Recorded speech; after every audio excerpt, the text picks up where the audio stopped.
खट्टा खाने वाली चुड़ैल।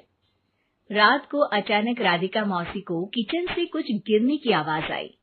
उन्होंने बाहर निकल के देखा तो किचन में उन्हें कोई सफेद साड़ी में दिखा। वो चीख पड़ी, हे भगवान, आलतू जलालतू आई बला को टालतू, आलतू जलालतू आई बला को टालतू।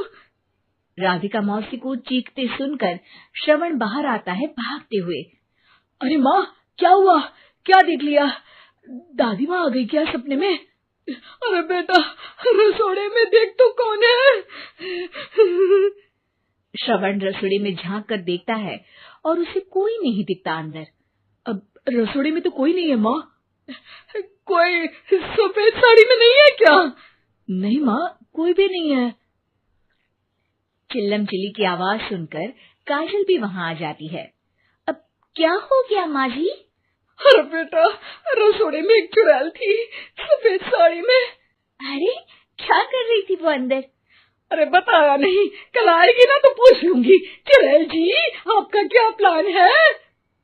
माँ जी, रात बहुत हो गई है, आपने कोई बुरा सपना देखा होगा, चलिए सो जाइए। राधिका मौसी सोने तो चली जाती है, पर उनको रात भर नींद ही नहीं आती। वो कुछ भी उलझुल बातें सोचने लगती है।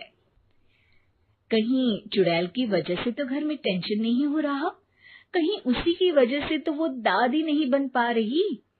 सुबह जब राधिका मौसी रसोड़े में छानबीन करती है तो पाती है कि नींबू का अचार गायब है। चुड़ैल नींबू का अचार ले गई, मुझे तो ठीक नहीं लग रहा कुछ। चुड़ैल को भी पता है कि जिंदगी का असली मजा तो खट्टे में ही है।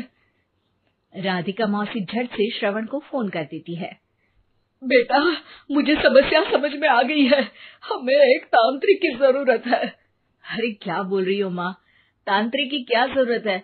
आप पूजा पाठ तो कर ही रही हो ना। आलतू जलालतू मंत्र सारे फालतू जैसे कुछ मंत्र पढ़ो, चली जाएगी अपने आप चुड़ैल। अरे नहीं बेटा, कभी चुड़ैल को कम नहीं समझते। अरे तुझे पता भी नहीं चलेगा कि कभी वो छल करके काजल की जगह घर की बहू खुद बन जाएगी। क्या माँ, कुछ भी बोल रही हो? कहाँ काजल और कहाँ चुड़ैल। वैसे एक बात बताओ, काजल को अगर गाने के लिए बोल देना तो चुड़ैल काजल की आवाज सुनकर घर तो क्या धरती लोग छोड़कर चली जाएगी। तुम ना पढ़े लिखे बच्चे हर चीज को मजाक समझते हो। तुम रहने दो, मैं खुद ही तांत्रिक को बुला लेती हूँ। अच्छा सुन, शाम को इमली लेके आना, क्या है कि चटनी